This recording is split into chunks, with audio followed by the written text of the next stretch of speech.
All right, we are back. We had some electricity problems. Yeah, man. it was a power outage. Yeah, like, well, like for like a half second. Yo, I never that was weird, man.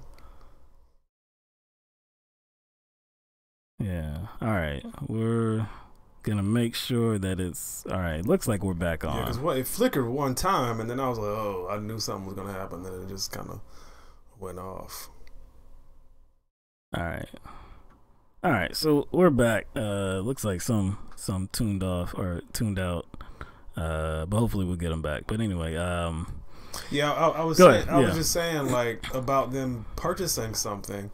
Like, I understand the need to do that, and I guess them feel the gumption to do that. But to me, it kind of suggests that their value as a human being is tied to what they can buy. To me, that's the message. Like, but then the one thing you gotta keep in mind is that these are kids. These are kids. So yeah. So that part I can understand. They're kids, so they may not be thinking about it that deep. Like me, I'm the type of person, like, if you following me, like, I'm gonna actually play with you. I'm gonna make you move around. I'm gonna start walking all over. I'm gonna waste your time. I'm gonna waste your time. I'm gonna start walking all over the place. I'm gonna start trying stuff on. I'm like, I'm not gonna get that bent out of shape. I'm gonna just walk around and just troll you. Right. And if you ask me if I need help, I'll be like, nope, nope. Because I mean, it has happened. But you know. But anyway, so these three teenagers, they bought their stuff. Just like any customer would do, walked outside to the parking lot, and what did they find? Multiple police cars out there waiting for them. So one of them, whose name is Eric Rogers II, he said that quote, the police were actually good. They understood where we were coming from, and they showed us that they were just doing their job. So they weren't upset with the officers being there, and I guess figuring out what happened. It doesn't seem like they were out there a long time with them. Seems like they explained what was going on, showed them their receipt probably, and that was it. So that's a situation where, like, typically cops have to come out. Yeah. Like Theft. Department stores, like that is a typical problem that department stores have, with just stores in general, with shoplifters. So cops are routinely called out in these situations. So, like, the cops being out there, I don't have a problem with. It's that the fact that they were called is that it's crazy to me, though. The fact they were already called, even though, like, there was, like, nothing had been, like, I guess, witnessed, like, by the employees. You know what I'm saying? See, okay, when you're talking about a store, okay, so of course there's going to be multiple employees in that store, right? It just seems to me, or it's kind of puzzling to me that they were in the store. Of course, eyes were on them. They felt it.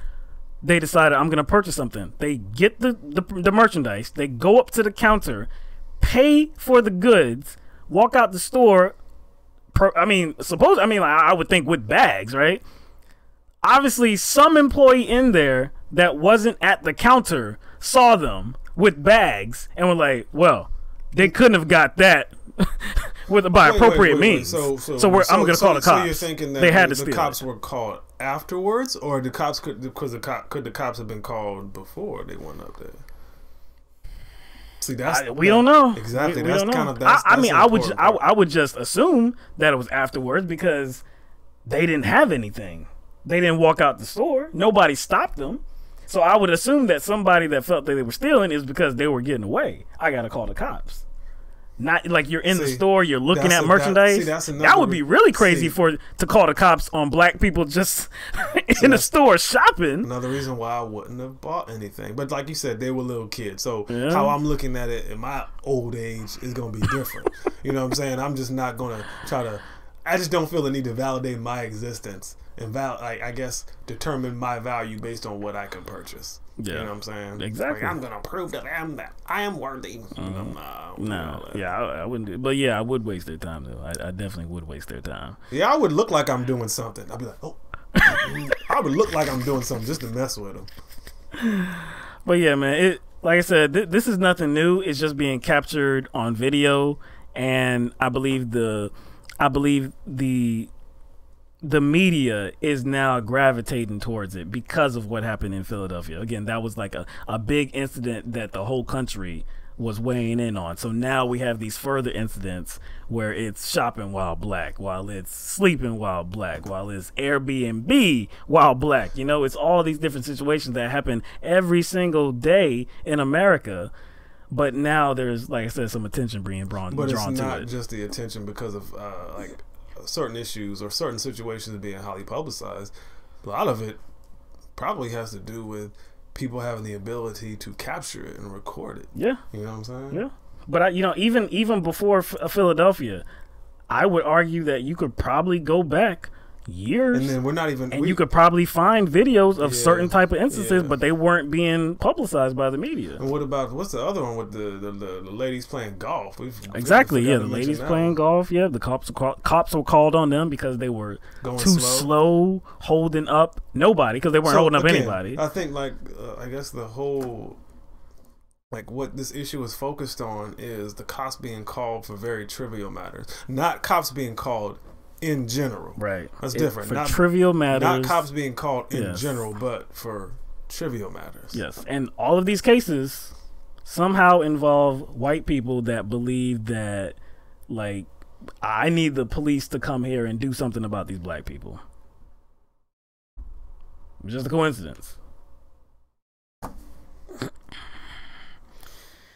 right. Let's go to Gina. Bloody Gina? Yeah. All right, so Gina Haspel, commonly referred to as Bloody Gina.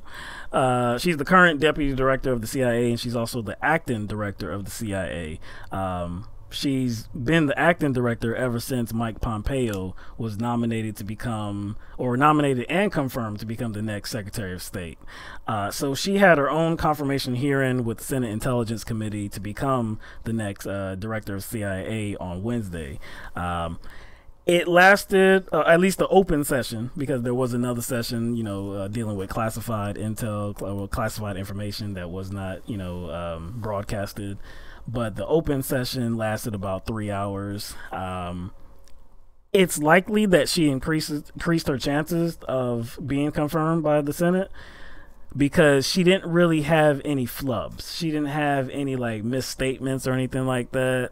Nothing that, I guess it's easy for the media to point to and say that, hey, she messed up there. This was a horrible, horrible hearing. But I believed it was a horrible hearing because, for one, she didn't give any direct answers, pretty much not whatsoever. She was asked multiple questions, and she just tried to evade answering them directly. So basically, like, it's not that she answered anything wrong. It's just that she refused to answer anything. Yes. So that's the way she got away. She just did a better job of that than some other cabinet nominees. She just did a better job of evading questions. That's all she did. There was a question from Senator Kamala Harris. She asked her about whether she viewed torture as immoral.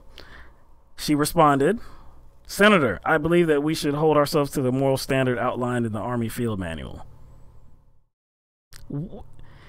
So during this hearing, she said that the CIA would not revert back to the old practices, and she said she wouldn't go back to so-called enhanced interrogation techniques, which is that's a way to describe torture.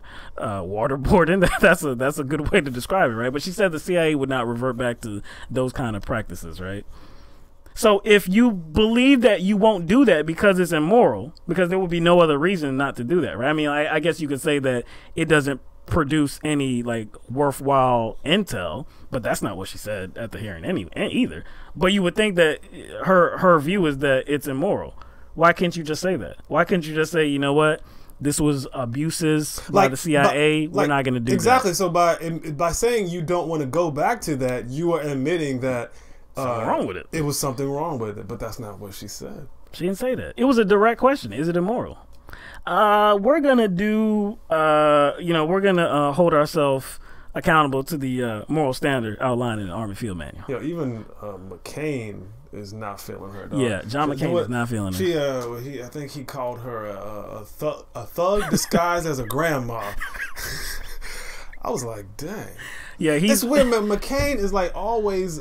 McCain is somebody who I'm like either extremely, I think it's extremely problematic, and it says like some extremely problematic things. I'm just like, yo, how would you say that? Or I'm just like, yo, man, this Joker's on point. There's no in between, man. There's no in between with John McCain. Yeah, there's no gray area. It's either like he's way out there, or like he says some real stuff. You're like, damn, that's John McCain saying that? It's almost like a bit of his like his conservatism and his wisdom clash. Yeah, from time to time. Yeah. But yeah, he's against the nomination or the confirmation of Gina Haspel, but he is not in the Senate. You know, because of course, because of his illness, he's taking care of that. You know, is undergoing cancer treatments, so he's not there. So he's likely not going to be there to vote either way. But he is urging the Senate to disapprove of her nomination. Did you see the former? I think he was like a former like CIA. Yes. Was that Ray McGovern? Yeah, Ray McGovern, the former CIA officer, analyst. Right. And I think 27 years. 27 years. He was he's a whistleblower now. Right. He was protesting at the Senate confirmation. Yeah, he shouted out at the hearing. And he got escorted out by police officers. Forcibly. And I think he got on the outside, he got kind of like thrown to the ground. I think he suffered like a shoulder injury or something. He was talking about his dislocated shoulder. I don't know if the officers dislocated it again, because he said don't dislocate my shoulder again or something like that. They ultimately pulled him up and escorted him out, but it did look violent. He was just shouting out, and then they removed him from the room, and then when it got outside, it just got violent, and they were telling him stop resisting. It didn't look like he was resisting. I think he's facing charges too. Is he facing charges? I can't remember. They say he's facing charges. But when an ex-CIA officer is protesting that hard and that blatantly, exactly. And see, so he protests Gina because he holds her personally responsible for some of the response, because she was overseeing some of these abuses, some of these torture programs. The black site that was in Thailand, I believe it was in Thailand, right? Yeah, I believe it was Thailand. So like that's the thing, like. You would think that these people who have access to like intelligence briefings, they have access to information that we don't. You would have thought, like during all this, right, during all these people they were torturing, you would have thought that they would have considered that like places like Pakistan were playing them, because what I'm saying, like they sent a lot of supposed terrorists to us. And they didn't even consider that Pakistan and other countries were playing us, right? And they were just sending away individuals who were dissidents that they just disagreed with, and so we kind of like I think it sidetracked our war on terror, which was a farce anyway, but it still sidetracked it. So I don't know. To me, it just seemed like I don't know. I just think the whole like enhanced interrogation is just an illustration of our, I don't know, like the sadistic nature and how we practice war, and it just gave us an excuse. So, and if you looked at some of those pictures, if it was just about getting information, it was just about saving lives, American lives, why was there so many pictures of all these like inmates being used as like props to take pictures and be jokey and do some like Instagram type stuff. Yeah, I know. You know what I'm saying? Like, what was the purpose of that? There has to be something else to it other than fighting terrorism. There has to be some like degrading them. It was to humiliate them. them. Yeah. You know what I'm saying? Like they're less than. I mean, whatever, man. I mean, look, there have been reports that she enjoyed it. She willingly oversaw all these types of these torture programs, and even though it was understood that it was not going to be conducive to getting, I guess, good intel, she still wanted to do it. So there's a lot of opposition to her becoming the next CIA director. So like we said, Senator John McCain is against it, and he's urging the Senate to disapprove of her. Also, Senator Rand Paul is against her nomination as well. Now, Randy Paul, though, how he could be liable to flip, though. So we can't say that is a solidified position by him. Because the last what was the last person we talked about? Mike Pompeo. Mike Pompeo, because he was solidly against it. Pompeo, and he voted against them to become CIA director. But all of a sudden, when Pompeo is Secretary of State, about to become, he all of a sudden he's satisfied with what he heard, even though directly from Pompeo. First of all, I don't care what happened in some secret meeting. No, I don't care because he is being confirmed for a position in, I guess, to work on behalf of the United States. Right. So whatever positions that supposedly, I guess, Pompeo changed on, we should know. Right. Right? Yeah. So I don't give a damn. I think that was bullshit first by Rand Paul. I think there was nothing that changed. He just said he was just satisfied with his answer. He said that. Yeah, that's what I mean. In order to justify him switching the vote, he had to come up with something because there was nothing public that Pompeo had said that has been different than when he was a CIA director. He had to come up with something to justify it. And I think, well, I talked to him in private and I was satisfied. I don't think nothing happened in private, personally. I don't think nothing happened. Probably not. But anyway, so we can't say that Rand Paul is going to stick to his opposition to Gina Haspel. But on the Democratic side, there is one Democratic senator that has already said that, yes, they will vote for Gina Haspel. You know who that senator is? No other than the senator that just won his primary battle, Joe Manchin from West Virginia.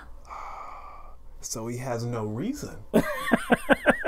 He has no reason to vote against it, and of course, he has all the reason to vote for her. That's what I'm saying. Yeah, he has he has no reason to vote against it. And he has reason to vote for her because again, what kind of state is he in? He's in West Virginia, and he's thinking, "Hey, November is coming. It's approaching fast. I better stay with Trump.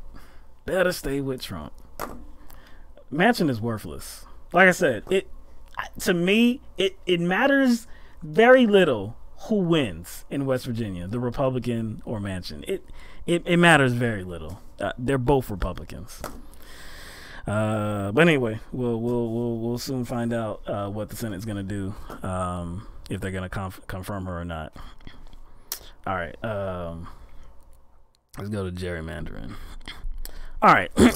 So in presidential elections, Ohio is known to be a swing state. Going back to 1964, the winner in Ohio has gone on to become the president of the United States. So that is the very essence of a swing state. Okay. I don't know if there's any other state out there like that. There could be, but Ohio is definitely one of them. Since 64, whoever they voted for, whoever won that primary, has become the next president. So I believe, so the senators from Ohio, the U.S. senators from Ohio, one is a Democrat, one's a Republican. Right now, the governor is a Republican, but it's been interchangeable. There have been Democrats and there have been Republicans. But on the U.S. congressional representative side, it consists of 12 Republicans and only 4 Democrats. So in a state that is often split like that, in which, like in presidential elections too, it's also a very close. I mean, it's like always a close vote, like 53, 47. Yeah. I mean, the highest is like maybe 60%. Yeah, and that's rare. I think that's actually rare. So it's always like a close state. So how in the world would you get to 12 representatives from the Republican Party and only 4 from the Democratic Party, right? So this started back in 2010 when the GOP captured the state legislature. They took control of it, the House and the Senate, right? Then in the next year, 2011, they captured the governor's chair. So when these opportunities present themselves, what do Republicans do? Usually when they have control, they determine what those districts are. Yes, they gerrymander the hell out of the damn after map. They make determinations where these district lines are drawn, they magically always win those elections. It's like they're planning their future. It's like they're like, hey, we want to make sure we stay in power.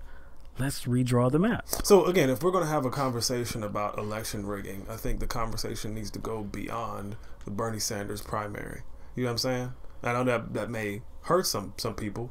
You know what I'm saying? Right. You know, as far as like, looking at the DNC lawsuit and looking at the counter lawsuit the DNC has filed, I think we are focused on election rigging only because our guy lost. Mm-hmm. But if you just look at the politics, like local politics and state politics, the election rigging has been always going on. Right. You know what I'm saying? So, always. And so we've been trying to bring attention to that because we talked about, talked about Pennsylvania. Mm-hmm. What else? What other state? We talked about North Carolina. Yeah, North Carolina. And Maryland. Did we talk about Maryland? Did we do a story on Maryland? I cannot remember. But there are multiple states. There are multiple states, and there are multiple states that have brought a case to the. I think Wisconsin is one. Yeah, it was Wisconsin. Yeah, so Wisconsin has other issues too. Yeah, though. They do. But they've brought the case to the United States Supreme Court, and it's expected that in the coming weeks or months that the Supreme Court, for the first time, may rule on political gerrymandering. So this is like I said, this is a big issue that's facing our country, because if we truly want a representative democracy, right? If we truly, like, I guess, entrust individuals to represent us, then we kind of have to trust the congressional map process as well. And we can't do that when they're gerrymandering the hell out of it, when they're picking their constituency. We can't do that. They're picking how many Republicans will go into office. So it's always going to be lopsided. It's always going to be a balance that's favoring the Republicans. So is this kind of, you think, this gerrymandering issue being brought before the Supreme Courts in the state and then the federal Supreme Court? Do you think this is kind of a good step, I guess, to promote like free and fair elections? It's not like a complete, not comprehensive, but do you think it's just kind of like one notch in that belt? You know what I'm saying? It's a good step. Well, first of all, we got to see what the Supreme Court rules, but it's a good, I guess, a target. Like, we have to do something about gerrymandering. So Ohio, the swing state, they did do something about gerrymandering. So on Tuesday, which was primary day, voters signaled that they were very unhappy with the reality of gerrymandering. So 75% of voters approved a change to the process of drawing congressional district maps. The plan will be implemented after the 2020 the 2020 census. And that's usually like these maps stand for about like 10 years, unless there's some like egregious like something that the courts say this is completely unconstitutional, you got to redraw these maps. They usually last for 10 years. So I want to highlight that this was a massive grassroots effort. Okay, so Represent Us was involved in this. There was signatures gathered. There was phone baking. Was there like one conservative group too? There could have been, Arnold Schwarzenegger was a part of this as well. Yeah, the League of Women Voters was involved as well. Because of this, also not because of this, but this is one of the states in the United States, one of 5 states that could actually see some action on gerrymandering in 2018. The other states being Michigan, Missouri, Colorado, and Utah.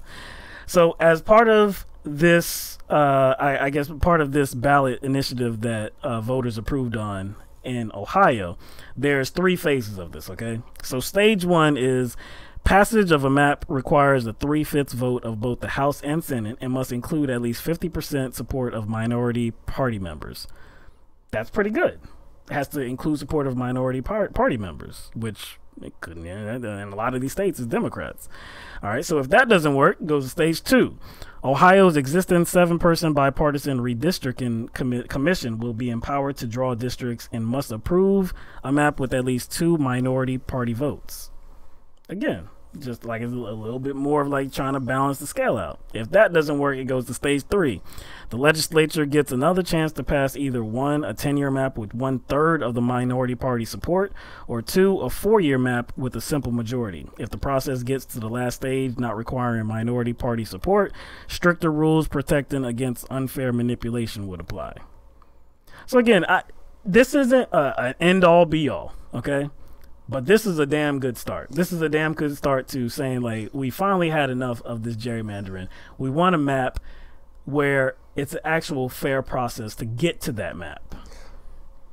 You know what this kind of reminds me of, man? It reminds me of the I guess the scaffolding of the template that you kind of kind of came up with kind of having an independent commission oversee things, so they can kind of like squash this whole things happening behind the curtains, right? That's what essentially that's what it is. Yeah, it is. It's a bunch of independent groups in establishing. Or getting the push to establish an independent commission to oversee, I guess, district boundaries. Right. They don't want the controlling party just to have complete autonomy. The fact that it was like that in the first place doesn't make any sense. No, it doesn't. Like, how you gonna? I get that. Hey, you're one big time. You got control of the legislature. You got a governor leading the state. Cool. But how could we actually task them with making sure things stay fair in politics? And if you think about it, it doesn't. This actually doesn't benefit particularly. Well, it benefits the voters, and it doesn't benefit like the parties, because now both parties are going to kind of have to cater to kind of a I guess a balanced group of people. The constituency is not going to be so concentrated, and there's some districts you can't do jack about. Right. It's obviously going to be concentrated to there's always going to be districts that have like a high concentration of a particular constituency. But for the most part, after these lines are drawn, both Democrats and Republicans are going to have to kind of, I guess, balance out their platform to cater to everybody. Right. Which is good. Like we said, we want fairness, man. We want a process that we can trust.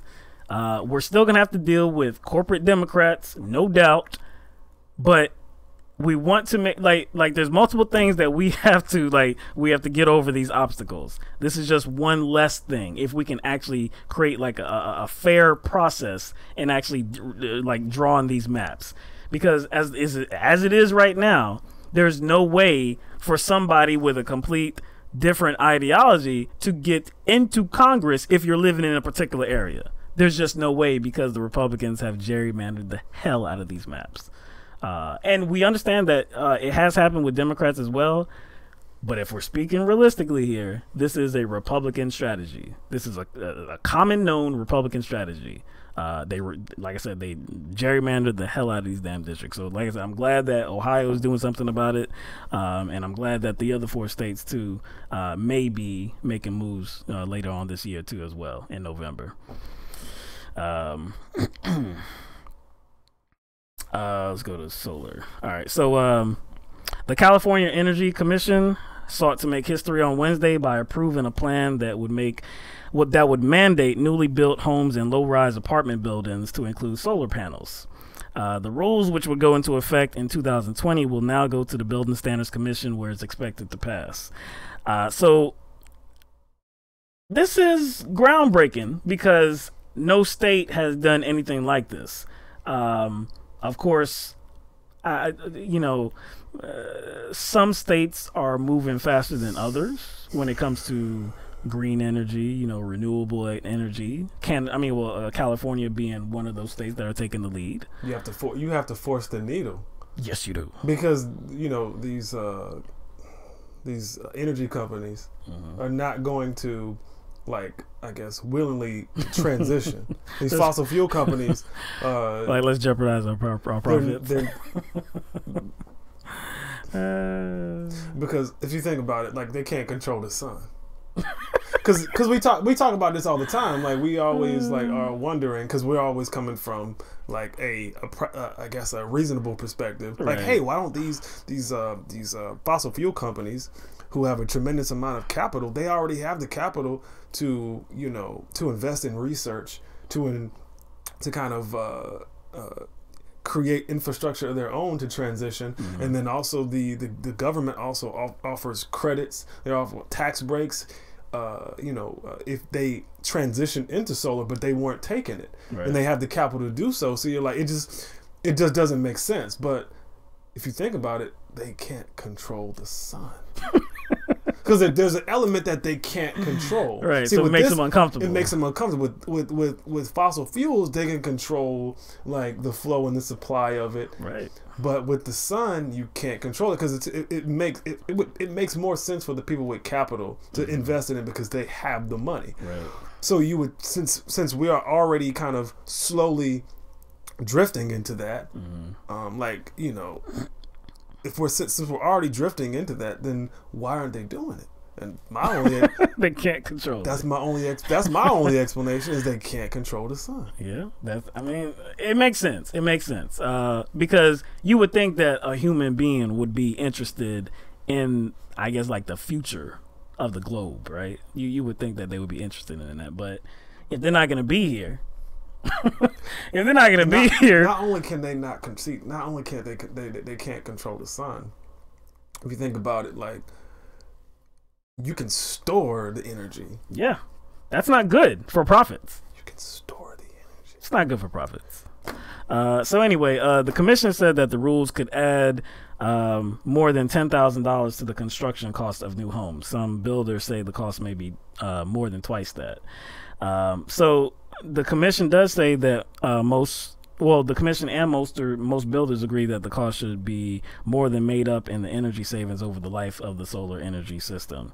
So I know that, you know, especially in California, I think the average mortgage in California is over $300,000. It's like $310,000. So to add even more onto that is like a dubious kind of thought, you know, like, man, like we're already spending a lot of money on mortgages. Like, we can't afford these homes. Like, why are we going to spend more on it?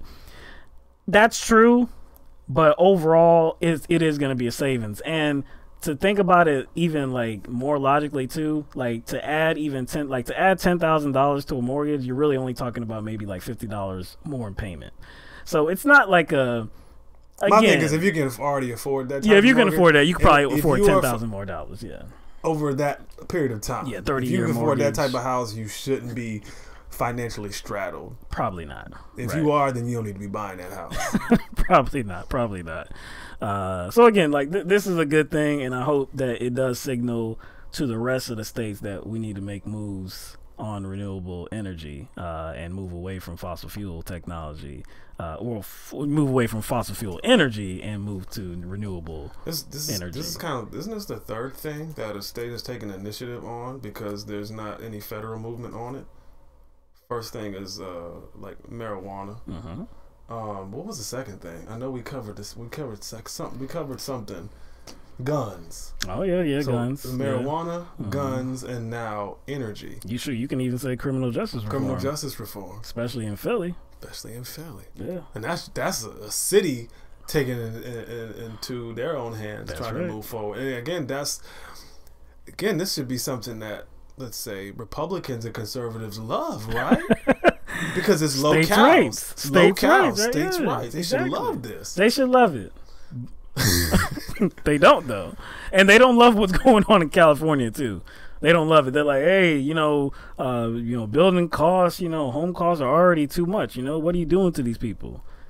Like, they really care about costs. They're just using that as some sort of like excuse to not deal with transitioning to more clean energy. Yeah.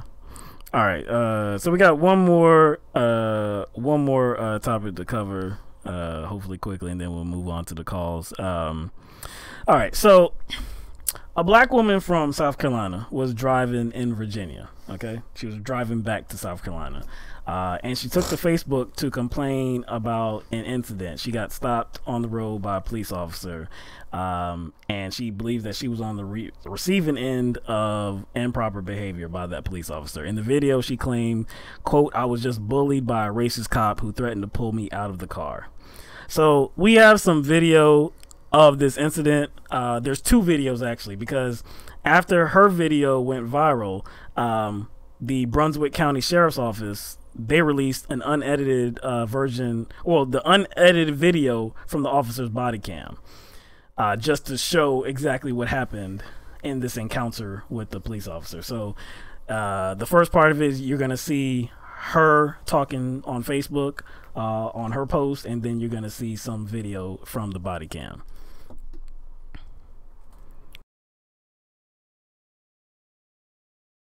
I have had a traumatic experience, and I want the people who are not African American, who know me, to really get where we're coming from. Every time when I saw the police pull up behind me, the state trooper, I was immediately afraid.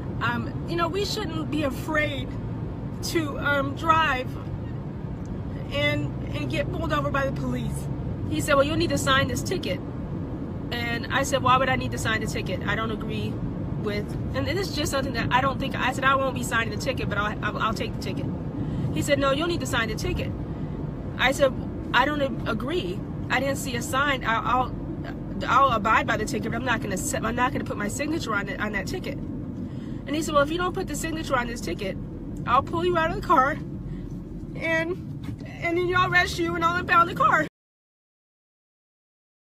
All right, so I forgot I didn't include both videos in one clip. So anyway, okay, so her video was about 11 minutes long, something like that. The main contention, or her main point, was that she felt scared because the officer said that he was going to pull her out of the vehicle, and that was like very threatening to her. She said something about like Sandra Bland, you know, she felt like that in her. She felt like that could happen, like a very intense situation, a very violent situation, and like she felt in fear for her life that the cop would pull her out of the car, right? So because of that, because of this video and how she made it public, that's when the Brunswick County Sheriff's Office this week had released the body cam footage from the officer, and so that's the video we're going to show you next.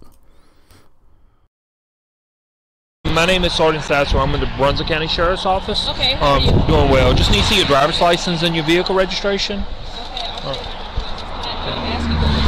Yeah, the reason I'm stopping you, I clocked you at 70. The speed limit here is 55. There's no speed limit sign. I just got out of the gas station.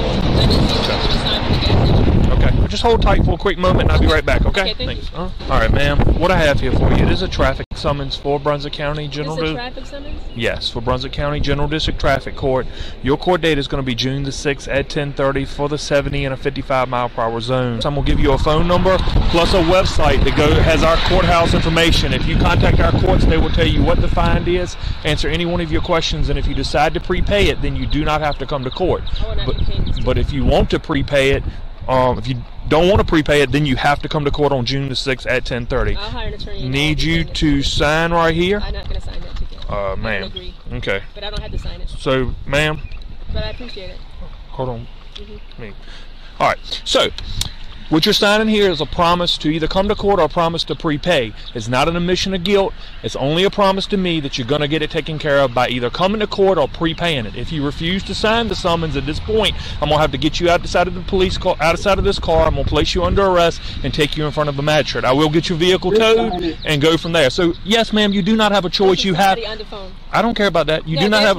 I don't care who's on the phone. I'm talking to you right now. You do not have a choice but to sign the summons. So once again, you're signing right there. So thank you. I knew you were going to sign it. Thank you very much. All right. Appreciate it very much. And you have a very safe day. Okay. Thank you.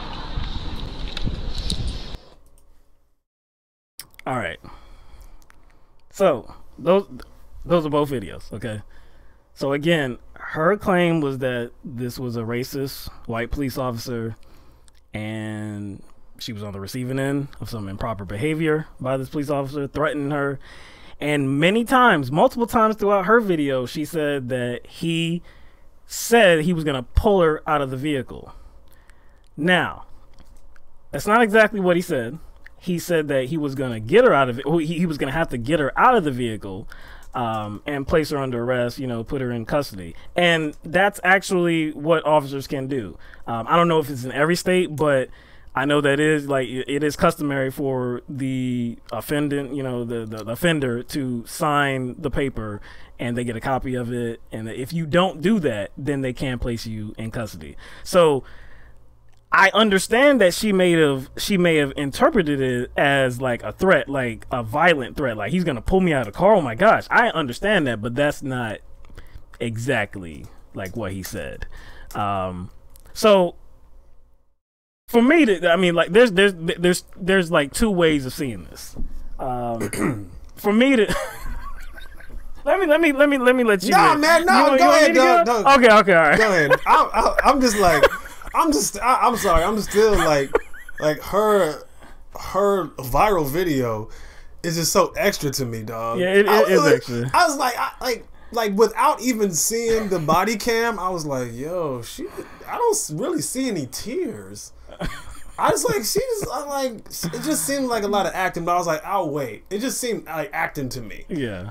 And you know what I'm saying? So that was even before I saw the body cam footage. So I was just skeptical because I just didn't seem genuine. So okay, all right. So the reason I say that there's two ways of looking at this is because if she's being genuine, okay, I don't know her, of course, but if she's being genuine, I know that the fear is genuine. Like, especially, you know, I'm a black person, and I understand that. Like, if you get pulled over by the police, it's a genuine fear that something may go wrong. Like, something might happen where you get arrested, there's some kind of violent arrest, you may get shot, you might get stabbed. I mean, well, not stabbed, but I mean, you might get... Damn, dog. My bad. What you thinking about? My bad. You might get shot. You might get the taser deployed on you or something like that. It just might go the wrong way, right? So I understand that fear, and it is a real fear here in this country. So for her to say that she felt like Sandra Bland, you know, she felt those circumstances coming back to her, and like she doesn't want to be the next one. She doesn't want to be the next video that goes viral, and, you know, she's not here anymore. I totally understand that.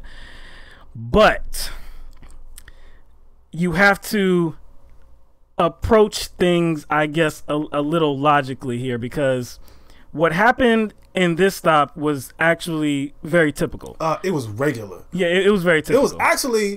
It was actually super regular. Yeah, it was super regular. But like when you're talking about her having that fear, the in and of itself, yeah, okay, the fear as a kind of as like an isolated notion, yeah, it makes sense. But you can't like project that fear into every situation and allow that to shape what's going on in every situation. Now, that's not just a problem with this situation. I think that's a problem with life in general. People do. That's right. They project some sort of fear, and that causes them to view a particular situation in a very skewed way. Like about black people, like and the situations we were just talking about, like the campus at Yale. Yeah. Maybe she has a fear of black people, and that's why she was like, "Hey, this black person sleeping on this couch. I'm gonna call the police." So she was projecting onto the situation when there was really nothing about like his demeanor that would allude to what she was claiming in the video she made after. Yeah. Like I could speculate as to why she did that, but like if we're talking about like the officer being regular, and I'm actually saying he was being actually super regular. Yes. Like it was like this was like there was any other traffic. And the thing again, there was a point where he actually was very observant because it looked like she did not understand that her, like signing that didn't mean an admission of guilt. Right. And so he took the time to explain he recognized that because some officers wouldn't even care that she didn't know. I honestly think she didn't know that. I think she thought that signing that was an admission of guilt. So he recognized that and was like, nah, just by signing this, that's just saying that you're going to take care of this immediately, or you're going to like, show up at the court. That's all that was. And he recognized by her response that's what she thought. So he took it upon himself to explain it. And a lot of officers, don't explain it, but he took control of the situation without malice, escalation, or being condescending. He wasn't. He could have been, like some officers are. But again, if you're doing your job like without all those things, without any like predispositions, without having any kind of like bias, or without doing your job and having the intent to harass people, then this is what it looks like. So see, that's why I view this two different ways. Like I view what she felt about it and then what actually happened. Like her feeling going into it and seeing the cop car behind you and like, oh my gosh, like what is going to happen? That's totally righteous. Like it's genuine. I totally understand that. But then going through the incident and like how everything played out, then you kind of, like I said, you have to be reasonable about what happened, and she's just not reasonable about it. After the incident, she talked to a news outlet. She talked to WTVR, which I assume that is in Virginia, and she said, "I felt that it was threatening, and I didn't feel safe because he's got the gun and he's got the badge." Now, again, I understand that because it doesn't take a police stop or a traffic stop for me to feel in fear. Like, since I was a kid, I felt in fear of police officers because they have a gun, because they're a human with a gun. that scared the hell out of me. I don't care who you are. A badge and a uniform, it doesn't make you less afraid, because you know they're human beings too. Exactly. So I coming she's black, seeing the events that have transpired in this country, I understand the feeling. But then she also told WTVR that she plans to file a complaint. That's the part where I'm like, what's the complaint about? You know what else I noticed? Actually, like, during their interaction, I noticed that he wasn't actually caught up in his feelings at all. I didn't sense any of that, and I think we're both sensitive to that. I didn't notice that at all. He didn't seem to be caught up in any kind of feelings or any kind of like he had some sort of like, I guess he used his job to settle some sort of internal vendetta. Didn't sense any of that. But you know what I actually didn't sense from her side either? It actually, in the situation, it didn't look like she was caught up in her feelings either. Didn't sound like she was scared. Actually, it didn't sound like she was scared, or it didn't even sound like she wasn't actually being combative in the situation. Not she really. wasn't being scared. Well, until she got the ticket, she was like, "Well, I'm not paying it. I'm getting a lawyer." She said, "I'm getting on the phone." But like, as far as like how she was speaking to him, it didn't sound like she was caught up in her feelings. So I just thought it was weird for her to make the video afterwards, and all of a sudden, like, she's caught up in her feelings. And I understand what you're saying. To me, like I said, I think her whole attempt to go viral was to kind of like take advantage of a cause that is actually serious. I think that's what she was doing. I hate people like that because they undermine a legitimate cause, and I think that she got a ticket, and she was just mad that she got a ticket, right? And she knew she didn't have a legitimate way of getting out of it. So she's using this situation to be a part of the, I guess, of the outrage of bad policing. And I think, again, she just was trying to find a way to get out of it, and was just like, didn't want to pay the ticket. You know what I'm saying? Like, she probably was speeding. He said that she was, because on her video, she says that she was only going like a few miles over the speed limit.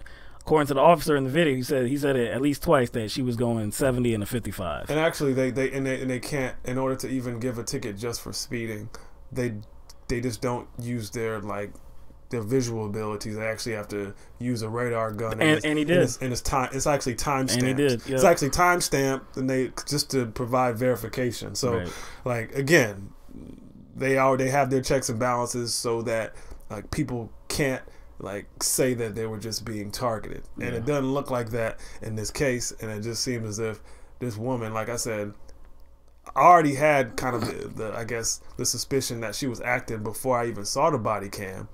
And then once I actually saw the body cam, I was like, yeah, she's just trying to get out of this thing and she tried to get ahead of the game and try to get sympathy. Yeah. Because she just wanted to get out of it. In the video, she was talking to her, black people, and she was talking to white people too, saying that, this is what black people have to go through and blah, blah, blah. This, only black people can really understand this.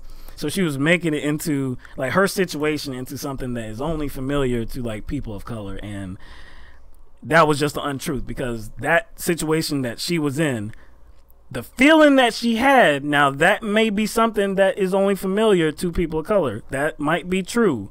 But the actual events, like how the situation actually transpired, that is familiar to anybody. Like, with the way she was talking, you would have thought they cut something out. Like, like he was wearing a ski mask or something. Yeah. Like he had like a Klan cap on. You know what I'm saying? Like he had a Confederate flag patch. Yeah. Or like he had a copy of the bell curve in his hand. Like, you would have thought that, like, the way she was talking, I was like, nah. I don't have anything to criticize about the officer on this case. And look, I know we do. I mean, like, we have done. I can't even count how many stories that we have done on improper policing techniques, brutalizing people, just horrible abuses. We've done that so many different times. But this, I think, will show. I mean, I'm not afraid of it. I mean, I don't think that we're not objective, or that it seems like we're not objective. But look, this is a case where we're on the right side. I think that, this woman, she did overact. Now, again, I understand why. I understand why the feeling was in her. It was in her spirit, was in her head. But coming out of it, you can't claim that this officer was racist, and you can't say that you're gonna file a complaint because it's based on nothing. I mean, you just let this go. I think you're just making it look. One, you're making yourself look bad, and you're making, like you were saying, you're making the whole situation surrounding bad policing look bad too. You undermine the people who are kind of fighting for the cause. The cause of law enforcement. I guess a reconfiguration, right? Law enforcement reform, right? You know what I'm saying? Law enforcement corruption, all of that. You know what I'm saying? So I think she's doing a disservice, and she needs to get chopped in her throat. Straight chopping her throat. Doing too much, right? Doing too much. Doing way too much. Man. Yeah, but what I wish though, I wish, in the same way that when they knew that when the officer knew that he did nothing wrong, and the department knew he did nothing wrong. I wish, I guess they released body cam footage with the same expediency when the bullshit goes down. You know what I'm saying? You see how fast, boy, they released that thing fast, boy. And we have commended different police departments for releasing body cam footage, dash cam footage very quickly. We have commended police departments for doing that from time to time. It hasn't been too often. Like you're saying, most of the time, they try to hold on to that information. In the case of North Carolina, you remember that in 2016? Yeah. North Carolina, they were like, you know what? Going forward, you're not going to get access to this information at all anymore. Nope. Even if you file a request, we may not honor it or anything. Like it was crazy. That's why I think we made that video. It was like, hey, be careful going through North Carolina. They don't want to release all the footage anymore. So, yeah, I wish that police departments would act with the same expediency as trying to defend this officer that was doing the right thing. If your officer is doing the right thing or not doing the right thing, let the people see it. Let the people see it. But again, if the state does that, then that increases the likelihood, or not just the likelihood, but if they did do something incorrect, then they will have to foot the bill. See, the state has to foot the bill, so they have something to lose. And in this case, they were just showing that their officer was correct in his actions. So actually, we want to be upfront about that. For the most part, they are on a daily basis when it has to do with regular traffic stops. Right. Like most of the times that police abuse and police brutality is at play in certain circumstances, it was more than just a regular police stop. Yes. And so it does happen during police stops. We're not saying it doesn't, but yeah. Just across the board, we want more accountability. We want more transparency, like fast. Not just transparency when they're doing the right thing. Exactly. So there you go. I don't know if we've been on that side of policing before in the story. Not to say that we think that like all officers or even most officers are corrupt or abusive or anything like that. Well, I think we have I guess in certain spots, like when we're talking about when multiple officers are responding to a scene, we do highlight the ones that were this acting properly. We're talking about the one in Miami that got kicked in the head, right?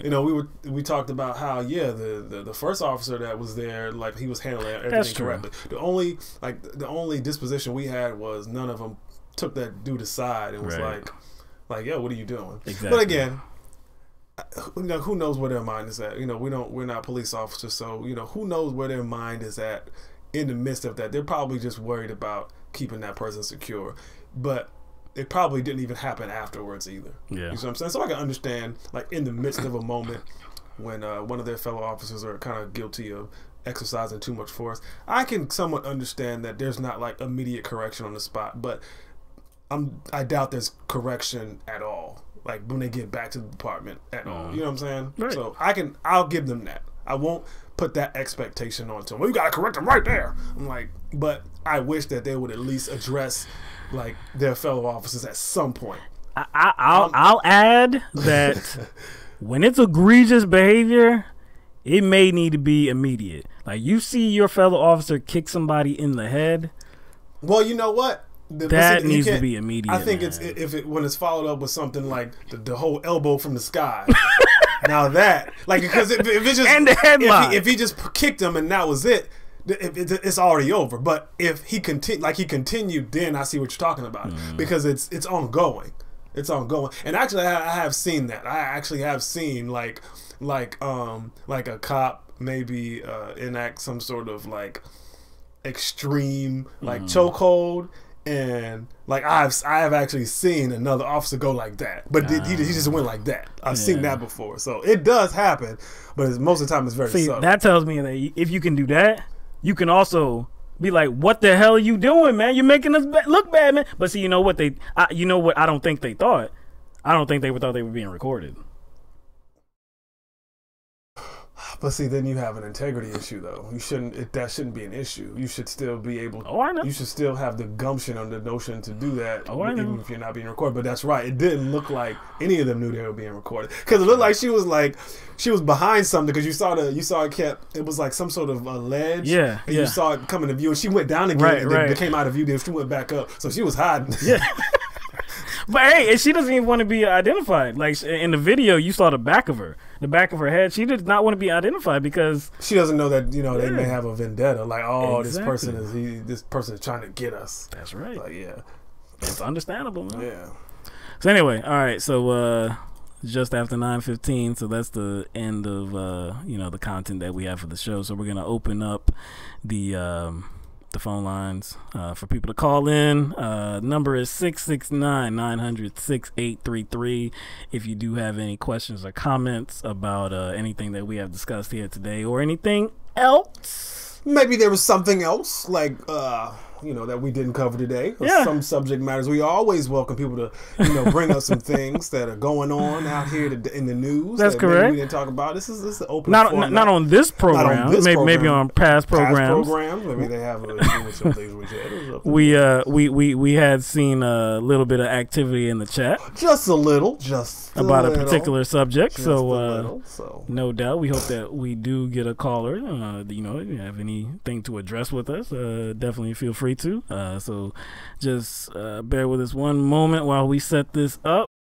All right. I think everything is all right, and I think we have a caller already waiting. All right, so we're gonna go ahead. All right, caller from the 704. You're on the air with the LTMB. What's your name? Where are you calling from? How you doing, sir? This is Will from North Carolina. Will, what's up, Will? What's going on? North Carolina. Not much. How you guys doing? All right. Doing good, man. How about you, man? I'm fine. I was calling to talk about Jimmy Dore. yes, we saw some activity in the chat.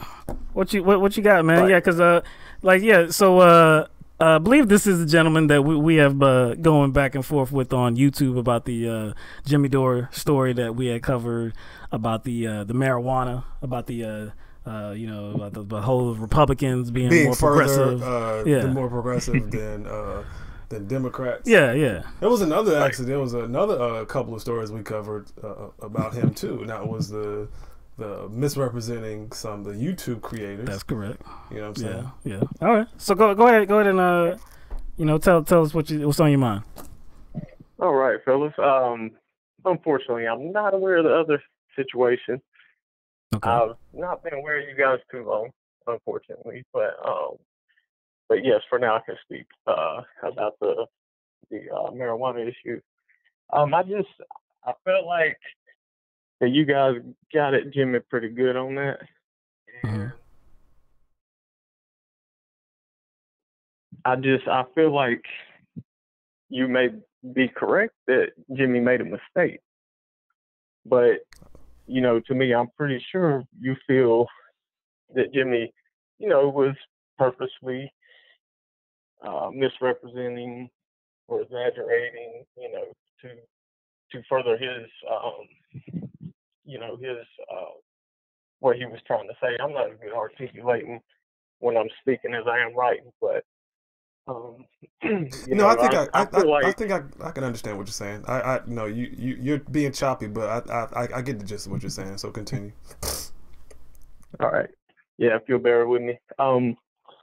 Yeah, I believe I'm very familiar with Jimmy Dore, and from what I've seen, which is a lot, I've never seen Jimmy be dishonest. You know, I've never seen where I could say he was being dishonest at all. Now, he is a comedian. You know, there is no excuse for blatantly being dishonest for any reason. And nobody is above reproach. You know, nobody. So, and I'm not trying to put words in Jimmy's mouth either. You know, I have gave my opinion on what I got out of it and what I thought he may have been trying to say. But I think within the context, when Jimmy made the comment that Republicans are more, you know, are more progressive than Democrats on this issue of marijuana legalization,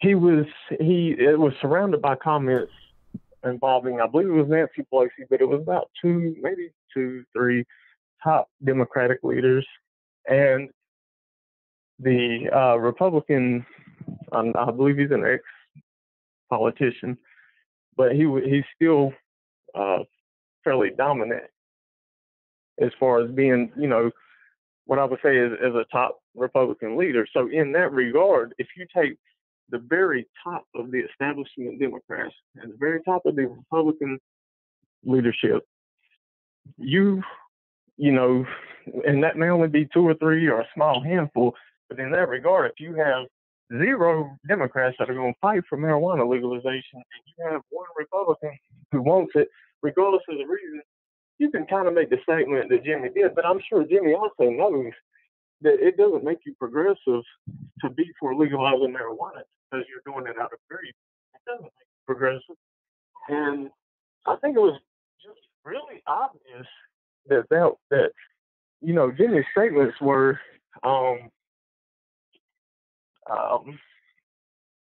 you know, I used the term off the cuff. There's a better word that we used.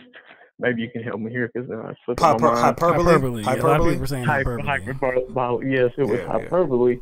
I mean, I feel that was fairly obvious, knowing, you know, as familiar as I am with Jimmy now, looking at it from a standpoint from someone who is not as familiar. Yes, I can see where they may not see that, but. Well, let me stop you there so we can jump in here for a second. Yes. All right, so I'm gonna speak for me, and then you know, Mike speak for himself for just for this right here. All right, so I'm gonna go back to what you originally said at the beginning, and kind of framing this as a mistake that Jimmy made. Okay. All right. Okay. For this to be a mistake, then that would have to involve like a lack of information or a lack of access to information. It would have to be somebody, Jimmy in this case, that just didn't know, I guess, all of the inner workings of this story that he was talking about, which I don't believe that. I believe that he does know the inner workings. I believe that he does know the details about this. So for him to say that, you can continue if you want. Yeah, okay. So for him to say that, I completely disagree with. I meant a mistake in regard as a mistake that he used hyperbole in a situation where he wasn't maybe as clear about it as he should have been. I didn't mean a mistake where he wasn't informed, because I believe exactly the way you do. But I don't think if we go on that premise that you just made, then that's completely. Totally well, see, that's what I'm saying. But see, that's what I'm saying. I believe that he is informed, so that's why I don't believe that it was a mistake. I believe that I know that Jimmy Dore, like going back to 2016, he has visibly and audibly communicated that he has a very large disdain for the Democratic Party, for the DNC.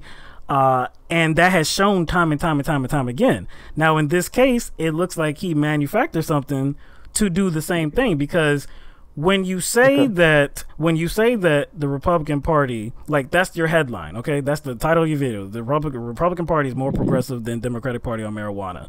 Okay, like I think Mike said that. Yeah, but I think Mike said that before too. That he thought it was hype. You know, he thought he was trying to be sarcastic. And then when we watched the video, we saw that he never said psych, or he never said ha. You know, I got you. He never like prepped the audience for like a joke or anything like that. Or and the problem, even in facial expressions. Yeah, even facial expressions. This was something that he made the video. He rewatched the video and picked out a sentence that stood out, and it was a mistake to use that as a headline. No. It wasn't one sentence. It wasn't one sentence. We actually watched the whole thing, and throughout the video, the video actually focused on the video focused on John Boehner for the most part, and his investment in Acreage Holdings now, and so that's what it actually focused on, and so he went straight into that. And then kind of he made that statement. So it was actually a fairly short video where he didn't really offer like it was like 5 minutes. It was 5 minutes. So here's my thing. Like you gotta understand like you're actually talking past us. Most of the stuff you said about Jimmy Dore and what you like about Jimmy Dore and why you watch Jimmy Dore are the same reasons why we watch Jimmy Dore. We probably been watching Jimmy Dore just as long as you have. So again, like when we like watch something, I was actually going into it with a bias. That's why I said when I first saw the title and knowing who Jimmy is, I was like, he just being silly, right? Because I didn't know what the video was going to be about. And then when I saw it was about Boner, I was like, okay, now where's the punchline? And actually, the punchline never came. Now, if you are saying that is the punchline, I can like buy that. I can buy that on the surface. But here's my problem, like. His audience did not buy it as a punchline. So it's not us that you should be talking to. It's actually, you should be getting into the comment section of that video, because if we didn't, I actually went into it thinking it was hyperbole just off the title. But if you actually go to the comment section under that video, the listeners and his viewers actually did not take it as hyperbole. So again, like, I'm not saying that's an invalid argument on the surface from you, because that's a valid argument just on the surface. It's a good kind of premise to go on. But how you determine whether that premise has any meat or has any teeth to it or any value is actually go to see how people received it. And the majority of people, if you read the comments, that's really one of the only things you can go on. They did not receive it as hyperbole. Because see, I guess the common thing about people when they see Jimmy Dore, they share his material all the time. We see it all the time, how people share his material on Facebook or on Twitter. They constantly repeat things that he has said. Yeah, Jimmy was right on the money. He's the most honest YouTuber out there. He's the most independent media personality out there. We love what Jimmy Dore does. He's progressive, he's real, he's honest, blah blah blah. So when the time comes where he makes a video where it's just like any other video, it was the same presentation. He didn't do it any other way. We understand he's a comedian and uses sarcasm, but so do we. A lot of people do that, but you still come away with a genuine kind of viewpoint.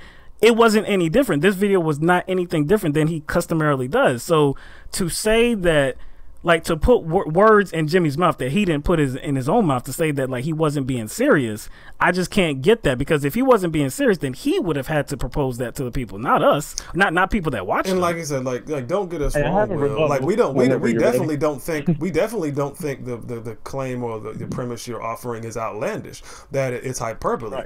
Like because again, we actually both went into it the same way. So please don't think that we think that's a outlandish claim, and it's not just because it's Jimmy Dore and he's a comedian, because people use hyperbole all the time. People use sarcasm all the time. So again, it's not an outlandish claim, or it's not an outlandish way to view that particular segment. But again, like the way we were viewing it and the way we were watching it is based on or the way we were assessing the reaction. Not only the reaction to it. So again, it's not only us who had more of an opposing view to it. The people who agreed with it did not think it was a joke. And the other thing you mentioned was about the leadership. Again, the voters to video was about John Boehner, who is not in Congress anymore. Yeah. So John Boehner and William Weld, they're not in Congress anymore. But go ahead. But directly surrounded by that comment, he did talk about the top leaders of both parties. But one thing, if you don't, can I jump in for one second? I have about 3 points. Okay. Go ahead. And I want to say to you, I completely understand where you're coming from. I do. I just have a little bit.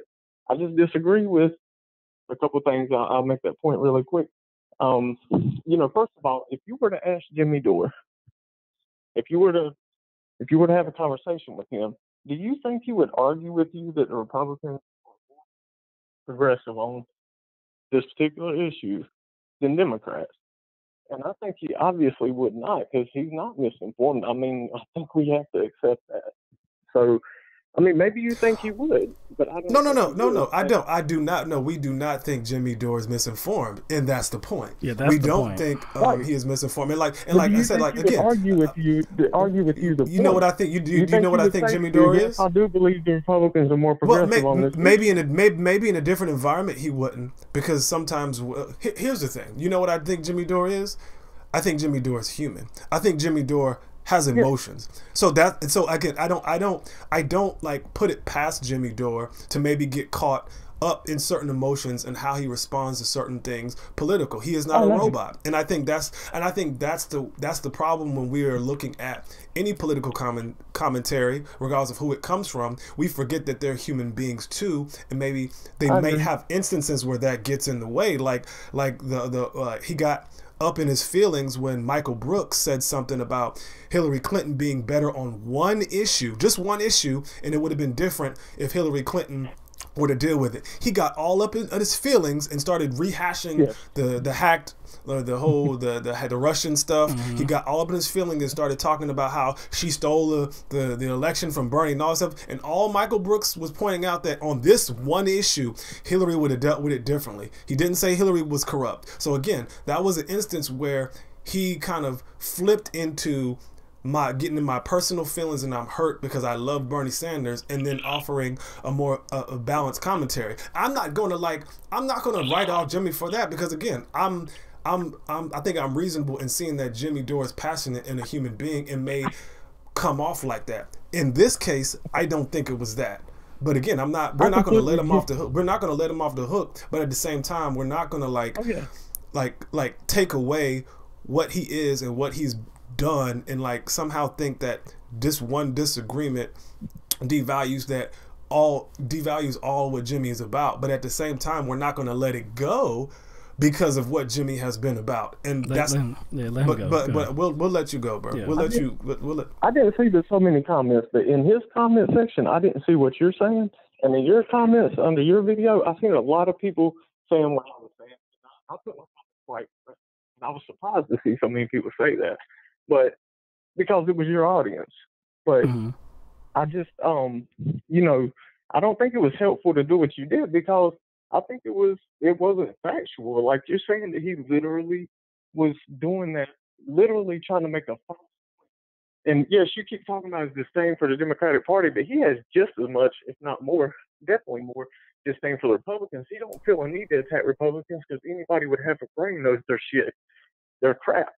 But see, that's exactly why we had a problem, because no problem, man. Say what you want, man. But that's why we had a problem, because like if you go back to 2016 with us, we talked way more about the Democratic Party than the Republican Party, because so many people were talking about Trump. There was so much out there, so much negative coverage on Trump. It was like some things were just too important for us to ignore. But most of the time, we spent talking about the Democratic Party and Hillary Clinton and DNC. So we understand that Jimmy Dore does the same thing, and it's likely, I would guess too, that he has way more problems with the Republican Party than the Democratic Party. But for him to make this video, it was like he was making an argument for why the Democratic Party is even worse on this part, or on this issue. So just to make an example, right? Just to have an example, this hat that I'm wearing right now, okay?